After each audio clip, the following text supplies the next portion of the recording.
Conversamos esta noche con el nuevo presidente de Evópolis, Juan Manuel Santa Cruz. ¿Cómo está, Juan Manuel? Bienvenido a Tele 13 Noches, gracias por acompañarnos. Hola Álvaro, muy buenas noches, muchas gracias por la invitación. ¿Cuáles van a ser los énfasis de su gestión? ¿Cuánto va a cambiar Evópolis bajo su mandato? Mira, lo primero es que volvamos a la esencia de nuestro proyecto, del corazón de lo que está en el corazón de un partido de liberal, reformista y de derecha, que esto es poder darle voz a los que no tienen, poder abrir un espacio de diálogo en un mundo que está polarizado y en donde lo que se ve fácil es sentarse en una trinchera y decir esto es lo que pienso y no abrirse al diálogo, cuando lo difícil es justamente tener el coraje de ir a conversar con aquellos que piensan distinto y de ese espacio, desde ese espacio, poder proponerle una agenda de soluciones a Chile. Y eso es lo que queremos hacer en Evópolis, se requiere mucho coraje para eso y la forma en que queremos hacer eso es trayendo de vuelta propuestas de solución que otros no pueden proponer por sus amarras ideológicas. En materia de seguridad, en materia de educación escolar, por ejemplo, devolverle la sala de clase a los niños, a los jóvenes, a sus profesores, sacar a los overoles blancos de ahí, en materia de progreso, un pacto de desarrollo que nos permita volver a crecer de manera sostenible y tolerancia cero a la corrupción y preocupados de la modernización del Estado. Ahí es donde están los ejes, Álvaro, que nosotros vamos a poner. Cuando nace Evópolis se vio una promesa de una derecha liberal que incluso podía convertirse en el partido que de alguna manera liderara a Chile Vamos, al actual Chile Vamos en ese sentido. Pero hoy la realidad es distinta en términos de representación parlamentaria, representación de alcaldes. ¿Cómo va a enfrentar eso en sentido de que pueda crecer Evópolis lo que se podía proyectar al principio que podía crecer?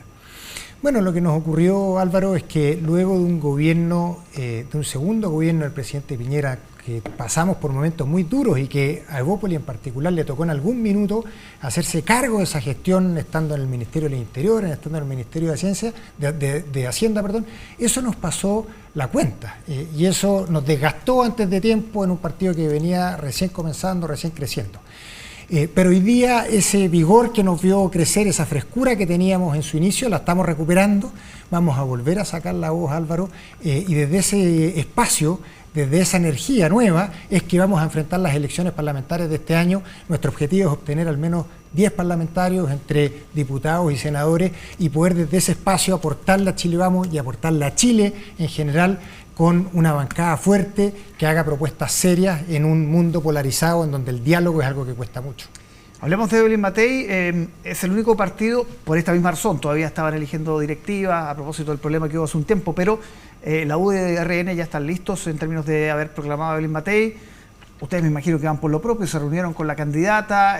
¿Cuáles son los pasos ahí para la formalidad y también para lo importante, para la conformación de equipos? Sí, bueno, hoy día estuvimos conversando con ella, justamente nos saludó, nos felicitó a la nueva directiva, estuvimos presentándole nuestra propuesta como directiva y conversando sobre el futuro del país y viendo cómo íbamos a trabajar coordinados de cara a los desafíos que tenemos todos. Y en esa línea, como bien decías tú, acabamos de tener la elección, tenemos que conformar nuestro Consejo General, eso va a ocurrir entre febrero y marzo, por lo tanto la convocación al Consejo General, que es el órgano que proclama al candidato del partido, va a ocurrir en marzo. Y ahí veremos quién va a ser el candidato de Evópolis. Ahora yo en lo personal y varios más del partido estoy totalmente jugado que sea Evelyn Matei nuestra candidata también y que nos subamos entonces al resto de los partidos de Chile Vamos y trabajemos juntos en pos de darle un buen gobierno de futuro a Chile. ¿Cuáles son las amenazas que enfrenta esa candidatura? Se ha dicho mucho por parte de los analistas que, por ejemplo, estar tanto tiempo en la pole position va desgastando, ya no tiene un cargo, ya no es alcaldesa, es solo candidata.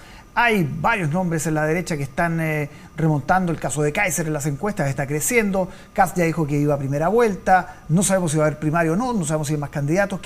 ¿Cuál es la mayor amenaza, cree usted, de la candidatura de Matei? Mira, Evelyn Matei es una política excepcional, con mucha experiencia en el cuerpo y por lo tanto el tiempo en el que estamos y el que no tenga un cargo, qué sé yo, son cosas que no me preocupan. Creo que ella sobre eso va a poder navegar sin problema.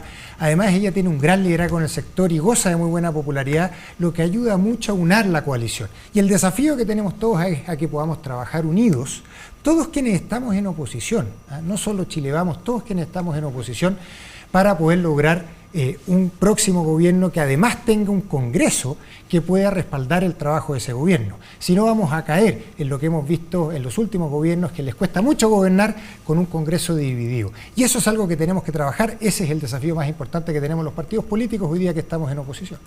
Ahora, esa candidatura es más fuerte si se enfrenta a otros en una primaria, o no es una condición sine qua non. Si es que finalmente, porque uno dice, ¿qué otros candidatos?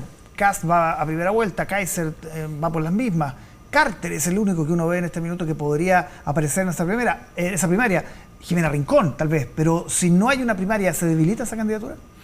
Yo no lo creo, yo no soy de los que piensa que hay solo un mecanismo para resolver las tensiones o las divisiones que puedan haber en un sector. Ahora sí creo que la primaria es un buen mecanismo para ello y por lo tanto yo voy a empujar para que tengamos una primaria muy amplia en donde participe Evelyn Matei, pero también invitemos a otros actores que hoy día son relevantes, desde amarillos hasta republicanos, y ojalá todos pudieran sumarse a una primaria conjunta. Ahora, si eso no ocurre, no se acaba el mundo para nada y buscaremos otras formas de coordinarnos para seguir trabajando de cara a la elección presidencial de Evelyn Matei. Hay un artículo este fin de semana que la llave de esa primaria la tiene Demócratas, paradojalmente, ¿no? Jimena Rincón, que abriría de alguna manera un mundo parecido a lo que se aunó para el triunfo del rechazo. ¿Usted va con esa tesis o no necesariamente? Acá la llave la tienen todos. Esto no es solo una cosa de una persona o de un partido. Como todo en la vida, las relaciones se construyen entre las partes y por lo tanto el que todas puedan abrirse a la posibilidad de una primaria es algo que se necesita. La llave no está solo allá. Creo también es muy importante la conversación que podamos tener por el lado derecho, ¿no es cierto?, tanto con el nuevo Partido Libertario como con Republicano. Pero ahí parece que no el caso, digamos. Así parece, pero yo no pierdo la esperanza y aún, como le decía antes, si es que el mecanismo no es la primaria, tenemos que ponernos de acuerdo en cómo le damos un buen gobierno a Chile, si esa es la pregunta de fondo. ¿Cómo se para usted frente a esta polémica por la estatua del expresidente Piñera? Seguramente escuchó a Paulina Bodanovich, que no tenía la calidad ética, moral de otros presidentes para hacerle un monumento. ¿Qué piensa usted? Sí, no, yo no comparto sus dichos. Creo que el presidente Piñera es alguien que en la historia, especialmente en la historia reciente de Chile, ¿no es cierto?, tuvo un rol excepcional en materia, por ejemplo, del terremoto, luego lo que vimos con la pandemia, por nombrar solo dos eventos de sus dos gobiernos, en el fondo, que me parecen que fueron excepcionales y muy destacables, y eso por sí solo le da mérito para tener no solo una estatua, sino que para que su memoria sea siempre recordada en la historia de nuestro país como el gran presidente que fue. Por lo tanto, no comparto los dichos de Paulina Bodanovich y creo además que todas las personas tenemos luces y sombras, pero en la historia política de nuestro país, de nuestros presidentes, tenemos que recordarlas por sus luces. Hablemos de pensiones, que se sigue discutiendo, incluso durante esta noche en el Senado. Parece ya quedar firme, más allá de algunos desmarques, ¿no? Y ahí le quiero preguntar por Evópolis. Si existe riesgo de desmarque de sus parlamentarios, no, son bancadas más reducidas que las otras, pero es importante cada voto. ¿Usted podría garantizar que todos los votos de los parlamentarios de Evópolis van a aprobar la reforma? No, eso está garantizado, Álvaro. De hecho, si miramos en las últimas conversaciones quiénes han sido los actores protagonistas de esto, nos damos cuenta que hay 3 Evópolis que han tenido un rol fundamental. Ignacio Briones desde el espacio técnico, Luciano Cruzcoque, nuestro senador en la Comisión de Trabajo, y últimamente el senador Felipe Kast presidiendo la Comisión de Hacienda. Y los 3 han jugado un rol muy importante en poder buscar acuerdos y en darle forma a esta reforma. Esta es una reforma, Álvaro, que a mí me parece que es una reforma seria y que le hace bien a Chile.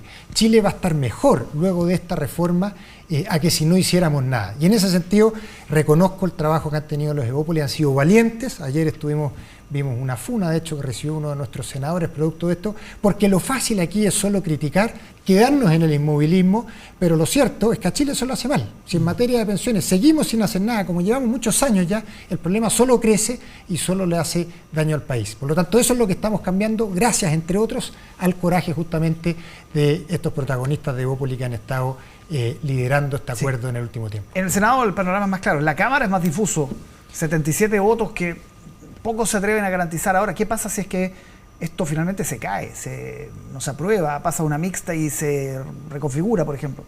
Bueno, yo soy optimista, Álvaro, de que hoy día el que saquemos la voz por aquellos que están disponibles para llegar a acuerdos es algo valioso. Y hay que hacer mucha pedagogía respecto de esto, empujar mucho de por qué esto es bueno y combatirla a los extremos, por lado y lado, que además con mucha desinformación aleonan, ¿no es cierto?, a las personas que los siguen y ayudan a que esto no ocurra. Pero yo soy optimista de lo primero, veo que hay una energía positiva de la importancia de los acuerdos y por lo tanto estoy optimista de que en la Cámara esto va a funcionar y si no es ahora, será entonces en la comisión mixta, pero haremos todo lo posible de Evópoli para que así ocurra. ¿Cómo se va a parar Evópoli ahora bajo su gestión ante el gobierno del presidente Boric, que entra en la última etapa, ¿no?, en el último año, con la reforma de pensiones como gran objetivo, pero es un año electoral, es un año donde suele haber roces? ¿Cómo se paran ahí?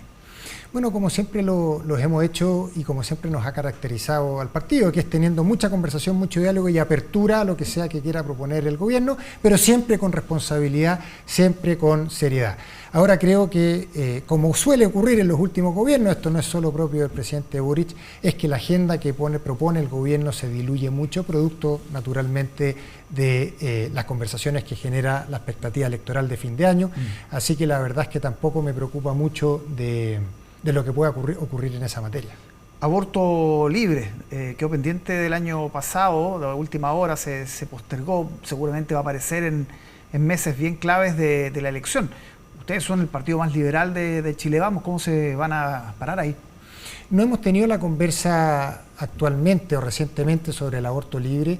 Ahora me atrevo a decir, y como presidente de partido menciono, que quedarnos en la situación en la que estamos es algo que funciona y nos acomoda y no vemos que sea el aborto libre una de las urgencias de la ciudadanía hoy día como para dedicarle tiempo y energía a eso ahora.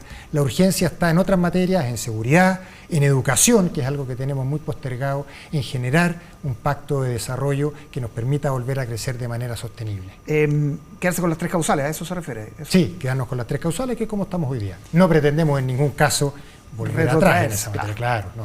Juan Manuel Santa Cruz, presidente de Evópoli, el nuevo, flamante nuevo presidente de Evópoli, muchas gracias por estar con nosotros aquí en Tele 13 Noche.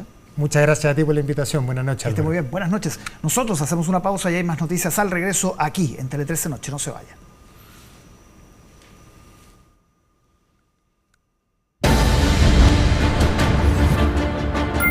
Tele